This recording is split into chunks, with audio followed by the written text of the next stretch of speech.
Hello, everyone. How's everybody doing today? Fantastic. This is Monica Howard with Monica Howard Social Media Services. Thank you so much for joining me live today. We're on Facebook. We're also on YouTube. I hope all is well. I hope everybody is still staying safe. We've been managing, the coronavirus situation. I hope everybody's doing well with that. Hope everybody's doing well with the current social justice movement and then staying safe in the midst of that as well. We got a lot going on, y'all. Again, this is Monica Howard with Monica Howard Social Media Services. We help Gen X and older small business owners increase and manage their social media currency. So I just want to check a couple of things to make sure we are doing what we need to do. Let's see here. Going to put that up there. Okay, just want to make sure we're rolling well. I'm going to be checking the comments today just to make sure that everybody is getting their information in. If you have anything that you want to comment or, add to the conversation, please feel free. We want you to do that. I'm going to be bringing on a guest in just a minute, but let's just go into what we're talking about today. We're going to be discussing your digital currency in the second half of the year. So as business owners, we all know how important it is to have our presence available to our customers and our current customers on social media, online, on our website, just to have a digital presence. But there are some things that you need to do to make sure you're doing it well, right?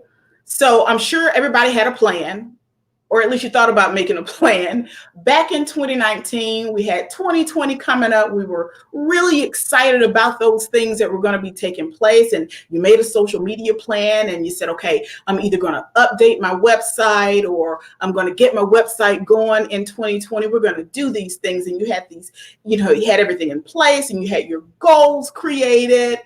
And then 2020 hit. And we had a lot going on, right?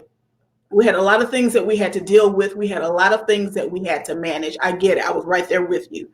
But what we want to do today is we're going to kind of shake that off. I need everybody to shake that off. It was what it was. It is what it is. But you still have a business to run. And when it comes to your digital presence, we want to make sure that for the remainder of 2020, you are running it well. So we're going to refocus, or for some of you, focus for the first time. And we want to make sure that you are renewing your efforts to attract your audience and keep them engaged online. Okay, so before we get started, let me just check the comments to see if anybody is saying anything thus far. Okay, I don't think so. No. All right.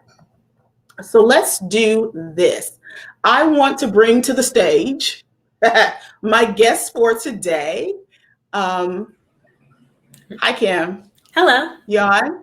Mm-hmm. All right. So everybody, this is Kimberly Inez Mays. She is an online brand consultant and web designer with Foolishly Creative. Welcome to our live today, Kim. Welcome, welcome. Why don't you tell everybody just a little bit about yourself? Sure. So, thanks for the introduction. So, my name is Kimberly Inez Mays. I also go by Kim as per my initials. And what I do is I help small business owners, primarily coaches, professional speakers, authors, influencers. So if you consider yourself a thought leader, you are in the right place, because I do help those groups of people elevate their online presence. And what I mean by that is by doing their websites, making sure that they have a cohesive home online, and integrating that with all of the other systems needed to effectively market to their ideal clients so that can be known, liked, and trusted. So I've been in business, or I've been doing business with Foolishly Creative for about 3 years now. I think it's been going on 3 to 4 years, I think 2017. So I have a whole bunch of experience before that, but prior to that, I've been dabbling in email marketing, design, you name it. If it's online, I've been doing it. So it's a real passion and a pleasure for me. Okay. Mm-hmm. Fantastic. So I guess we're going to get started. Before we get started with that, let me just double check some things to make sure that everything is working out today. Let's see here. Let me just check a couple of places.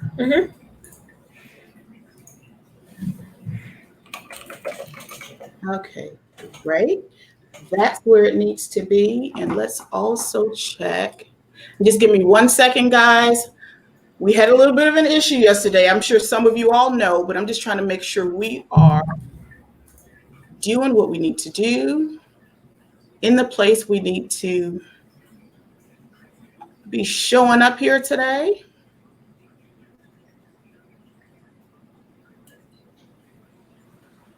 Okay, and I didn't see it there.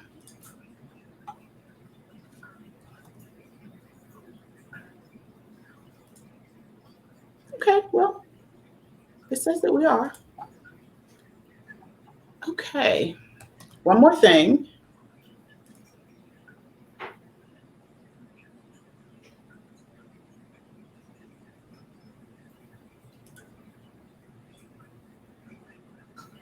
Okay, great. Fantastic. Okay, so let's get started. So we're going to talk today about social media. We're going to talk about web design. Those two things, they go together like peanut butter and jelly when it comes to increasing your online visibility. So we're going to talk about how you can do some of the things that you can do and how you can help yourself for the remainder of the year. And we're going to start with one question to you, Kim, today. We're going to start talking about web design first, okay? And one of the questions that I get on a regular basis when I'm talking to a current customer or when I'm talking to a potential customer is we're talking about social media, and then they'll say to me, well, do I really need a website? I mean, if I can put all this on social media, do I really need to, even bother with a website? Talk to us a little bit about why that's still important. Yeah, and I get that question too, even from people who reach out to me to do business with me.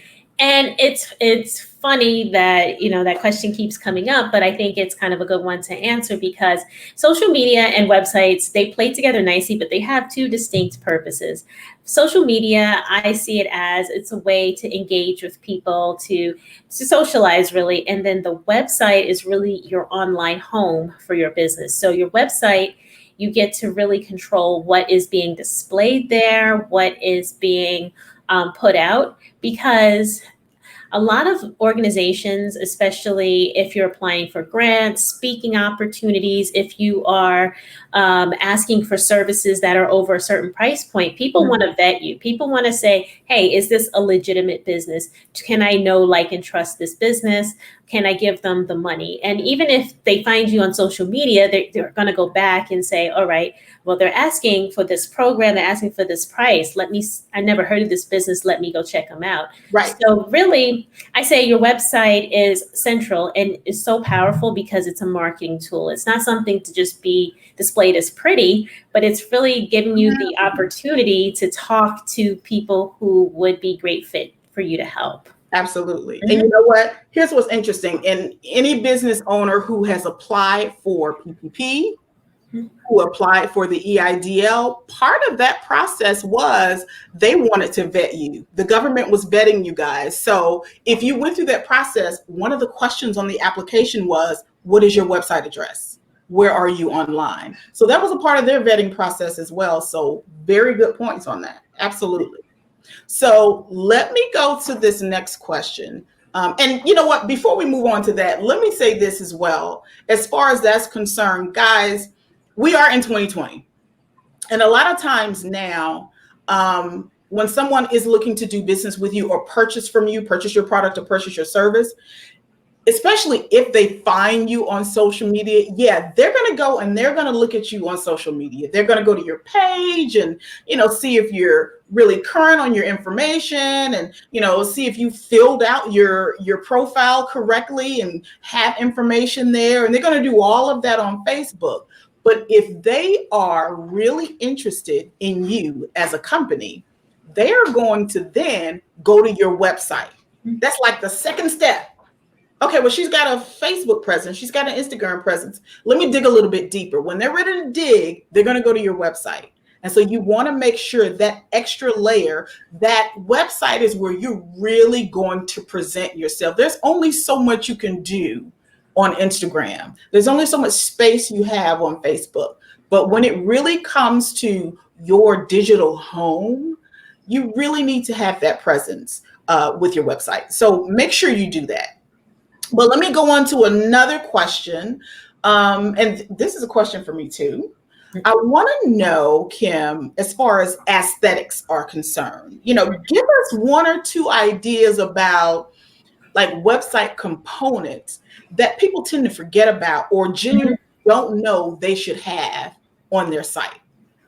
Yeah, so there are many, but I think the biggest thing is a clear call to action that is missing.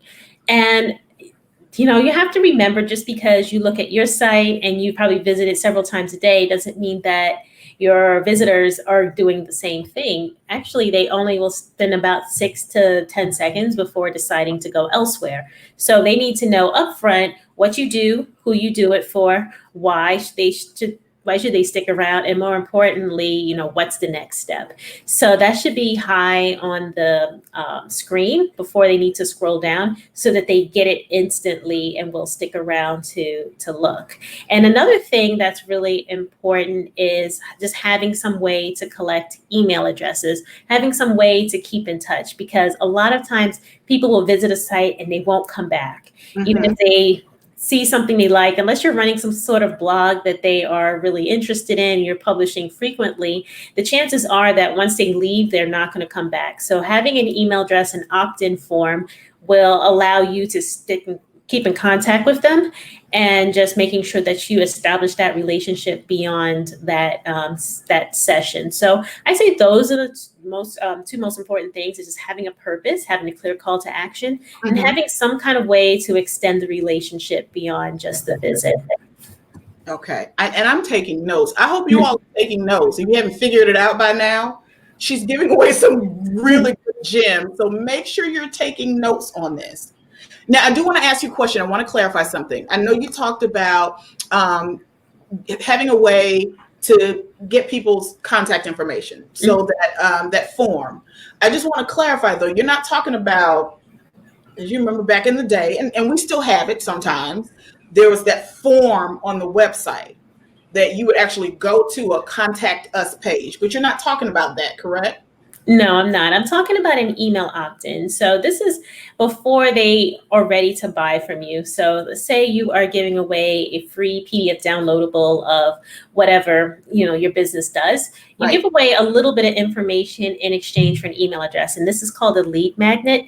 And it's really attractive. It's really popular. You've seen it at pop-ups, whether they are pop-ups when you visit the site or pop-ups when you're ready to leave the site. Sometimes they're on the actual site itself. And what that does, it establishes some rapport. So you get, or the visitor gets, that item. Maybe it's a free training. It could be even a webinar or event. It doesn't have to be a PDF. And then you get, as a business owner, their email address to continue that relationship, to nurture them, and to get to know, like, and trust. So it's different than a contact form. A contact form is, okay, I'm ready to buy, or I'm considering buying. And this one is just, okay, give me a little info. I'm willing to give away my email address to see what you're about, and to usually it's a kind of what's in it for me situation where you you just take this thing. Sometimes you'll read it, sometimes you won't, just to be honest. But that is one way to really keep in touch. Okay, perfect. So we got the CTA, call to action, and then we have the form on the website, the pop-up form. Okay, so let's go to another thing. Now let's talk about SEO, search engine optimization. Let me tell you something. I've tried, and I know search engine optimization a little bit. I know a few basics, but I know that it can go deep. And more than that, it's really important that it's incorporated into your website. But let's back up a little bit, because when you talk about SEO, you talk about search engine optimization. If you ask 10 people, well, what is SEO? You're going to get 10 different answers. So why don't you tell us what SEO is and why it's an important part of the web design or web development process? Yeah, so I try to make complex really simple and easy to understand because, like you said, there are so many layers and complexities that go into SEO. But really, I say it's making your website searchable by Google, Bing, and other search engines so that they know what your website's about. So that when somebody enters a phrase, then it can say, okay, well, this phrase matches your site, and they will show that site in the list to when somebody does the search. So that is pretty much my super simple explanation of it. Yes. And there are ways to optimize your website for SEO. You don't have to be a tech guru. You just have to really be in tune with what your ideal client is looking for and what they need. So for example, if somebody is looking for web design, right? They're not going to type in, I need SEO if they don't know what SEO is. They're going to say, okay, I'm looking for a website for coaches or branding for coaches. Those are some of the keywords that I try to rank for. And so just knowing what somebody would put into their own words, I'm then able to use those headlines in my copy and also in page titles and things like that, so that Google, when it crawls all of the websites, and crawl just means it kind of searches through and from link to link, when it indexes and crawls through that, it says, okay, well, this might be a good fit for somebody who is searching for that. So that's pretty much it in a very, very simple term. But I think that people just need to be cognizant of the copy on their site, right? Some industries have a lot of jargon, and these jargons are not what customers understand or are looking for. So I think the temptation is to be as impressive as possible, but you lose people. So I would encourage anyone to say, all right, pay attention to your copy, use the words that people are looking for, and use headlines. Headlines are huge. Headlines not only help you rank better, but also it's just easier to read. Most people will not read all the way through, kind of skim around a little bit. Right. Mm-hmm. Right. So headlines, that's a big deal. The great thing about headlines is that it kind of forces you to have like a little bit of white space between, some of the wording and some of the copy. Okay, guys, this is web design. This is copywriting, and also social media. Stop it with all the wording and the paragraphs. Nobody's going to read all of that. Can I just be blunt with you? Mm-hmm. When you're writing for your website and for social media, write for your client, not for yourself. And just like you were saying, Kim, a lot of times, we want to be impressive and, tell everybody everything about everything. Here's the thing. People have short attention spans, and they're not going to read all that. They just won't. Think about yourself. If you go to a website and it has a lot of copy, are you going to read that? No, I'm not going to read it either. So think about your audience. Think about your potential client. What do they need? What do they want? Keep it simple so that people will want to stay on your website and learn more, because you're keeping it simple, you're getting to the point, and you're not bogging them down with a lot of stuff that people, when they go to your website and they see a lot of copy, it's like a deer in headlights, and they're like, yep, on to the next. So that be you. Okay. All right. Oh, let me check. We are good with that. Okay. All right. And guys, if you have any questions about any of this, please type it in the comments. We will do our best to answer any questions that you have. So let me take it to the next question. And this is also about the components that you have on the website. But this time I want to go to the other end of the spectrum. Is there anything that was really popular or really trendy in the past, like even last year or a couple of years ago, that will be a definite no-no in 2020? Anything that folks just, don't do that anymore. You just need to get rid of.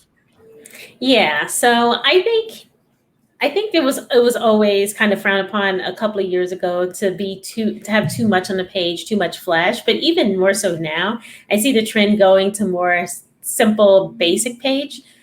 basic pages. So sometimes I get asked to make things very busy, and then I have to scale it down a lot. So what I mean by busy is a lot of animation, excess animation, or excess things that make a website really slow. Like, and I'm going to say video, but video is actually a good thing too, but it has to be relevant video.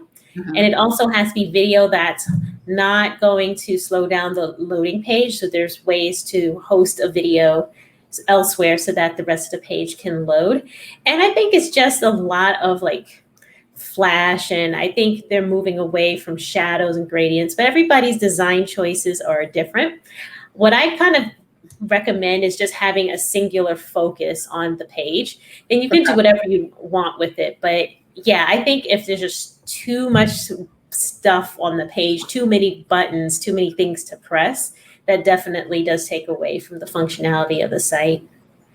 Okay, let me ask you this, because I know that a while ago there was this focus on when you're designing a page and the content, Mm-hmm. make sure that the most important information was on that real estate above the fold. Yes, Is that absolutely. still relevant?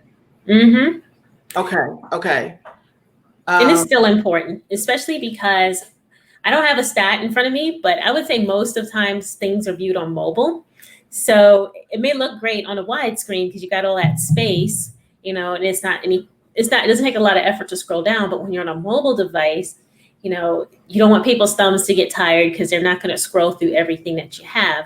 Right. So it's just really making sure that the site is optimized for mobile, making sure that it loads fast, because at home, people are on high-speed connections and it's fine. But when they are outside, then they're on their cellular data, loads slower, Yep. and then they get frustrated and leave, and it's not a good experience. I would also say mobile first. So think of ways that you can optimize it for different types of screens. Okay. Mhm. So I hope you guys are getting this. You definitely need to consider that people are looking at most of their digital information now on their mobile device.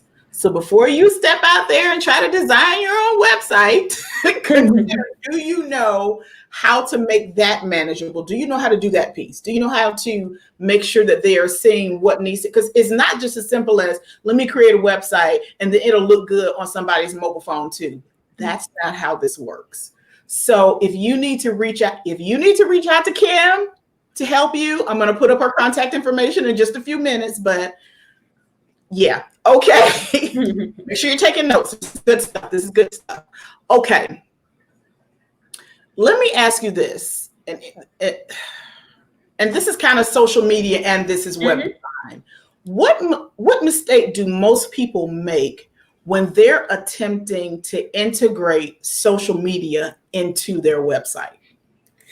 Yeah, so I think the mistake that they're trying to make is not having a clear focus on what they want people to do. Because sometimes they'll have, and I do have feeds that go into websites as well, but usually that's on the about page. So I think it's just making it too busy, saying, okay, we're in too many different places, follow me here, follow me there, and not really taking the time to focus on the core services first.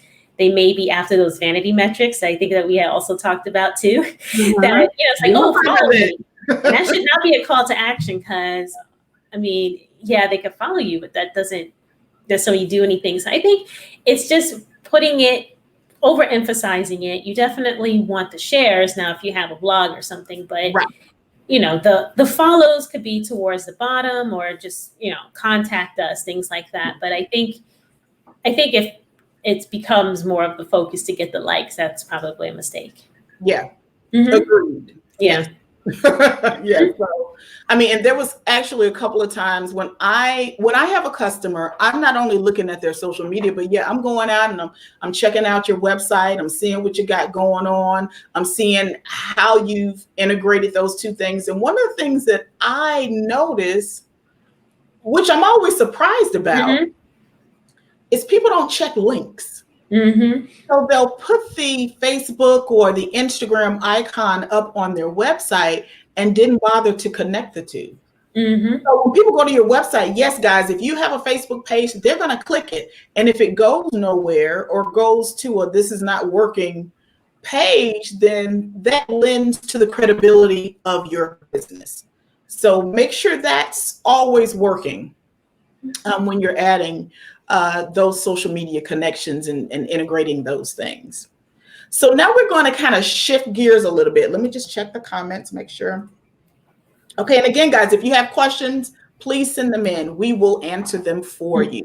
Let's transition a little bit to social media. So we talked about web design, and of course, again, these things go hand in hand, peanut butter and jelly. Yes. But let's talk a little bit about social media. And it's so interesting that you talked about those things that people focus on, those vanity metrics. I kind of want to talk about that right now. Mm-hmm. And I want to talk about that being one of the things that you need to kind of get clarity on as you move into the second half of the year. Focus on the right metrics, or if you've never looked at it before, just focus on metrics anyway. Because a lot of people will create their content and post all over the place. They're on Facebook and they're on Instagram and they're on LinkedIn, and they never bother to go and check out what kind of hold on just one second. They never bother to check out what kind of impact their content is making outside of did somebody like it. Guys, there is so much more to the impact your content can have past likes. As a matter of fact, likes is just that. It's a vanity metric. And what I mean by that is it'll make you feel good. It does. But you have to ask yourself, what does it do other than that? Past that, what does it do? And a lot of times it doesn't do anything but just make you feel good. So my suggestion is to do more than that. First of all, I want you to go back when you're creating your content and you need to ask yourself, what do you want this content to do? So the same way you create goals for your business. Let's say you decide, you know what, I want to sell 15 more of this next month, or I want to sell, 25% more of whatever the case may be. You need to do the same thing with your social media content. So what kind of engagement do you want? Do you want someone to click something? You talked about this earlier, Kim. Do you want people to download something that you've created? Is that what you want? Do you want people to buy more of your t-shirts? Do you want more downloads? Do you want people to share more of your information with the people they're connected with? What do you want them to do? Here's a biggie. How much traffic are you getting to your website because of something you posted on social media? Kim, can you speak to Google Analytics and how important that is with connecting social media to your website? Yeah, so I personally really love Google Analytics because number one, it's so robust. Number two, it's free. And so there are ways to see which piece of content drove traffic. Mm-hmm. And that's a little bit more complex. It involves parameters at the end of a link. But what you can do if you're kind of a newbie, you can even look to see what platforms most of your traffic comes from. So and you can make your marketing decisions based off of that. So for example, I get very minuscule amount of traffic from Pinterest. So I'm not going to go start pinning a bunch of stuff and putting my time and attention to that. But I get like at least 75% from Facebook and maybe a little bit from Instagram too. So I'm going to put more into Facebook because I can actually see those analytics. But without seeing it, I couldn't make those decisions to where to put my time into. And on the content side, once you get a little bit more advanced, there are ways to tag a piece of content with just the value that you're familiar with and can trace back and say, okay, well, these types of posts, these types of messages are what's bringing people into the site. So you can do more of that. Okay. Mm-hmm. Fantastic. So guys, again, I hope you're taking notes. Please take notes. This is some good stuff, good gems that you're getting today. So definitely, again, I just want to reiterate, you're not posting content just to be posting. There is a method to the madness. There needs to be an end game. in sight. You want to post content to get comments because, of course, that will lift your content so that other people can see it, but you want people to share it. You want to get your phone ringing. You want to get your calendar full with potential clients wanting to talk to you about that service. That's the reason you're using social media, and that's the reason you're putting content out there. But if you're just posting all willy-nilly, we got to talk. Call me. We talk about that. Okay, so I want to move on. We talked about video and how it can have an impact on your website, both positively and negatively. But I want to talk about video content when it comes to social media. And I think this is really important because I continue to have conversations with people, and I'll admit it, even some of my current clients. And I've been trying to get them to understand the importance of dipping your big toe into the video pool. And so what I want to do, let me just give you guys some stats so you really understand how important video is. Hold on, let me change this. Let me give you some stats. Okay, listen to this. YouTube is second only to Facebook in terms of active users. That's number one. Okay, so yes, Facebook was the first one. You know, it's the big man on campus. It was the first social media application out there. Everybody's using it. Everybody's still using it. Even though some people say, you know, I don't use Facebook anymore. Yes, you do. Stop it. So, but YouTube comes second to Facebook, not Instagram, not TikTok, YouTube. Okay, here's another piece of information. 82% of consumer internet traffic will come from online videos by 2022. So that means that most of the traffic that's coming into your site, that's coming onto Facebook, what have you, is going to be coming because people are coming to look at your videos. 82%, right? Video consumption through mobile devices increases by 100% every year. If you have not considered or really seriously consider getting onto or doing some type of video content on your social media, you are missing out, and you're going to continue to miss out, guys. Let me read that again. Video consumption through mobile devices, guys. Most people, when they're on social media or what have you, they're on their mobile device, right? Most people, video consumption through mobile devices increases by 100% every year. Here's another piece. How about this? Videos outperform image posts on Facebook by 73%. If you're still not convinced that you need to figure out this video content, most people are looking at, if they're scrolling through, right? They're going to stop on a video before they stop on your post that just has a picture. Okay. And one last thing, even on Instagram, this social media application was created for images, but here's what's real. Videos outperform images on Instagram by 38%. It's still outperforming. Okay. And Instagram and Facebook, they know this because now I'm sure everybody's heard of IGTV. And they haven't really done much with it, but they are picking it up and they're trying to make more of it this year going into 2021. Okay. So my point is, if you have not really and truly sat down to talk to somebody about how you can, you know, get your video content going on for your business on social media, you're missing out. You need to have that conversation. Okay. If you're not putting video on your website, and I'll admit it, I have not done it yet. I mean, I've got a couple of videos of things that I've done. It's kind of tucked away in places. But as far as putting video like on my homepage and utilizing that in the best way, Kim, in the best way, but utilizing that, that's something I've got to take into consideration. I've got to get it done. I'm encouraging you to do it too. Okay. If you don't do video, you're missing out. I think I said that enough.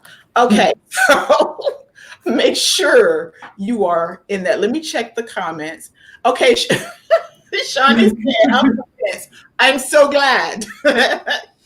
Yes, ma'am. Okay, so let me go on to and we've already talked about this. I wanted to talk to Kim about video presence on website. On the websites, let's see. Do we have any data? I don't know if you know anything off the top of your head about um, any performance data concerning people with videos on their websites versus people without. Do you have any idea about Yeah. that? I don't have any concrete statistics, but I know from an SEO perspective, videos rank higher. Pages with videos can rank higher. So, they really prioritize the videos as well. And I just think I have to kind of go back and look, but, when in terms of engagement and time on the page, if somebody's watching a video, that is time on the page as well, too. So I definitely encourage that. And I just wanted to kind of add too, because you said some people are really adverse to doing videos, and I understand why. It's not always comfortable to have people watching you, especially live. It's like, oh, you're on. And my good friend, she told me, Kim, yes, make live videos and then use that for your ads, which is totally another thing. Mm-hmm. But I think it's just getting a comfort level, just doing it, even if you don't feel entirely comfortable. Right. Because what I see happening is I see a lot of people, they want that fancy influencer video that, you go to somebody's website, they're on a stage and now they're doing this and it transitions seamlessly. They have a team of videographers, makeup artists, and everything else like that. But I think to get started, people just want to see you show up and speak. So it doesn't matter if you stammer over a word, you mess up. I've done it many, many times. I've had cats jump in the camera. It's fine. You're good. You're your own toughest critic. If you do a live video, just do it, get it over with. Don't even worry about who's on, just do your videos. And if you do a recorded video, don't watch it back unless you said something offensive, that you shouldn't have said, but just upload the thing and just get it done. Mm-hmm. Yeah, absolutely. I mean, and I agree with you. I think we need to get past trying to be perfect. Yes. I think that's, we see, of course, we watch television, we see all these other people on Facebook and on YouTube, and you're right, they look like they have a team, a glam team. Yeah, it's real life. You know what I mean? And so when people are watching you on your website or on social media, they are looking for authenticity. They are looking for someone who's relatable. Someone that they can relate to, and okay, well, she looks like me, or look, I've got freckles. You can see my freckles. Everybody, well, not everybody, but a lot of people have freckles. So that simple thing is like, oh, okay. Well, let me listen to what she has to say. So it really is about being relatable. I know it's scary, but just like with any other thing that's scary in life, at some point you're just gonna have to step out there and do it, guys. Just try it. You would surprise yourself. I would suggest, though, that give yourself a limit. You know what? Start with recorded video. If live video is not your thing, if you're really not ready to do that. But give yourself a limit on the number of times that you're going to record a video. Because if you don't, 10 times in, you're going to be like, you know what? I'm done. I'm not doing this anymore. So just say, you know what? 3 or 4 times, that's my limit, and move on. You would be surprised that while you're nitpicking yourself about what you said and what you did, and oh my gosh, I look like that. What happened? Look at my hair. Nobody's looking at that but you. They are waiting for your message. They want to see what you have to say. So video, and more video. How about that? So, okay. One other thing that I want to talk about today is customer generated content. Now, what is customer generated content? That is when someone has purchased product or service from you. They love it so much that they then go on social media and they talk about it. And they talk about you and how wonderful that, I don't know, fish taco was, or they enjoyed, that they love the t-shirt. They're wearing the t-shirt that they bought from you and now they're posing, right? And they tag you in it. That is customer generated content. What's so wonderful about that is it's free content for you. You didn't have to create it. You didn't take the time. You didn't have to take the time to sit down and figure out, okay, what am I going to say today? You didn't have to do any of that. Someone loved you so much that they put it out there for you. All you have to do is repost it. It is just that simple. And here's what's good about, I should have looked up the stat. I don't know the stat off the top of my head. Understand this, guys. people will believe the information that they get from customers about your product or service more than they will ever believe anything that you say. It just is. Because people feel like, okay, well, she actually bought it and she liked it versus you creating this whole ad and this whole, thing to make sure you're getting out there. They're going to believe the customer before they believe you. It's just more relatable. It's more believable. If they use it and they liked it, then maybe I'll use it and like it too. Testimonials.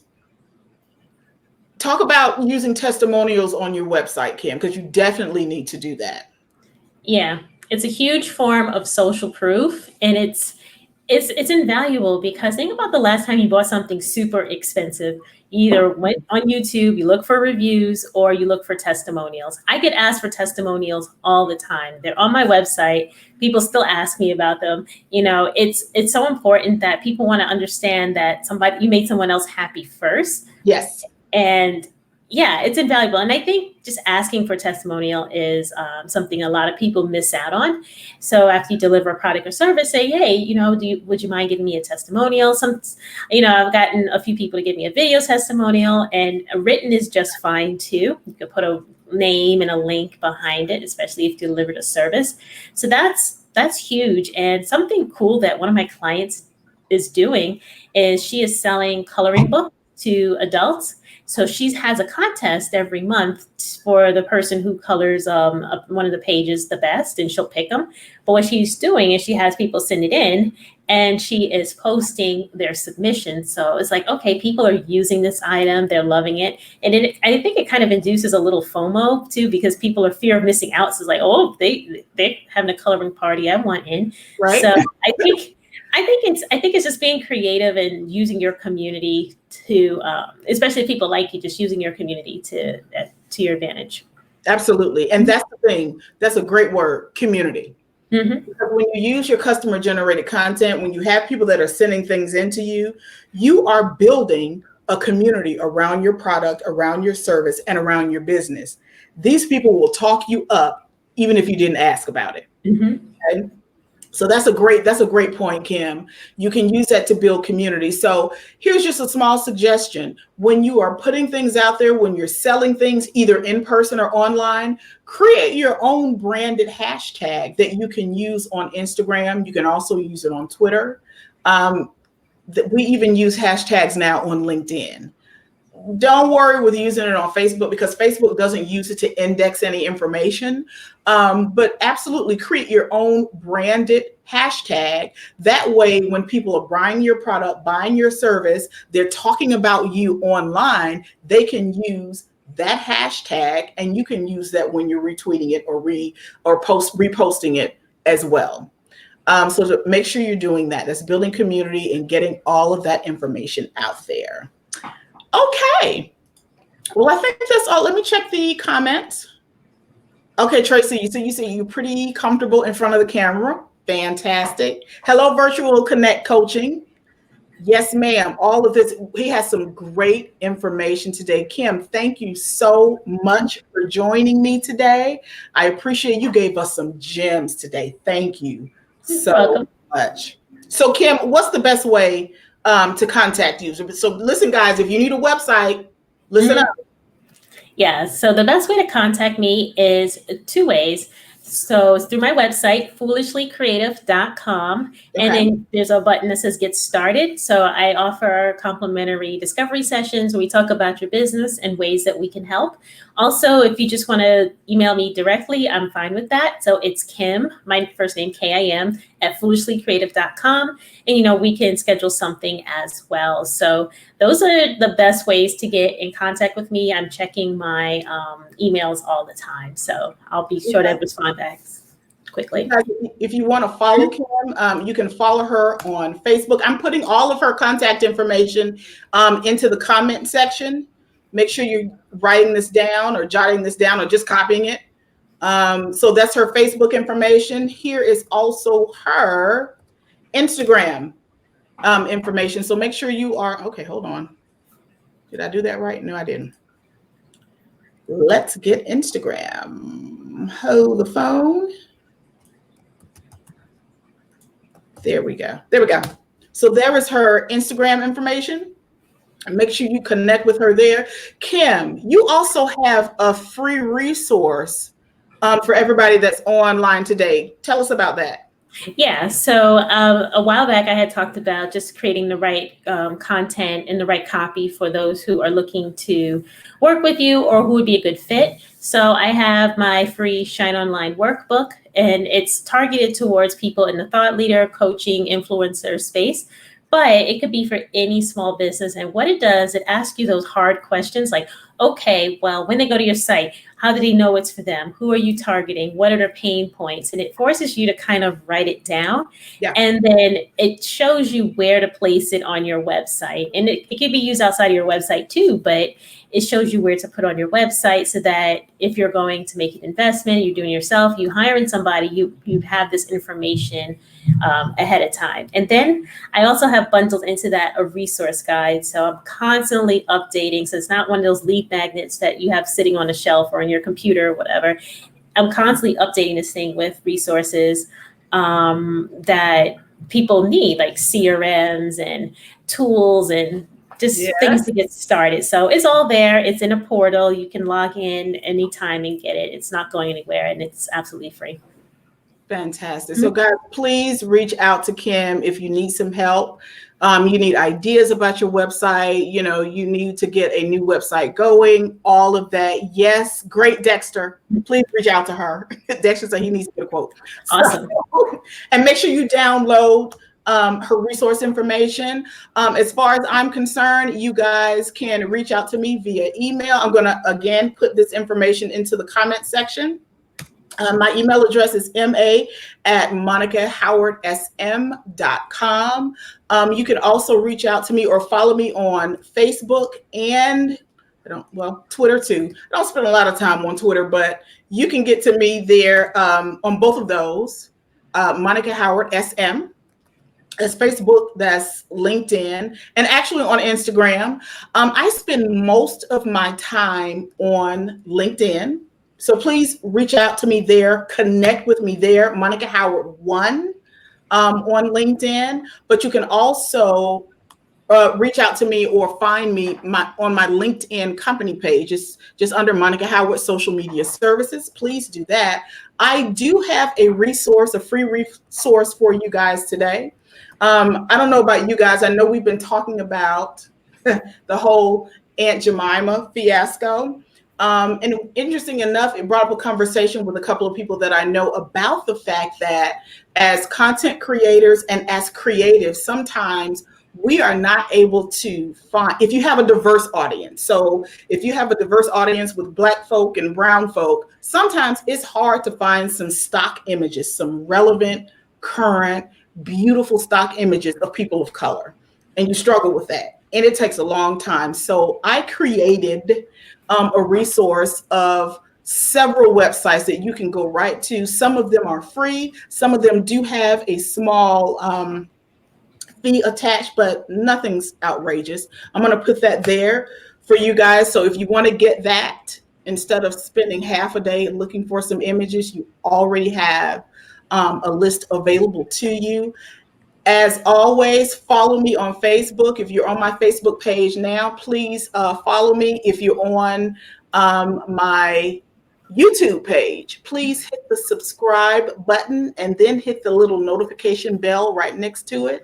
Thank you guys so much for attending today. I hope you got a lot of great information because I know I did. How about that? But stay tuned. We'll be back. I'll be back soon with more information for you guys. Thank you so much for coming. Yes, Dexter, you're welcome. Thank you so much. And we will talk to you soon. Thanks for coming. Okay. Bye-bye. Bye.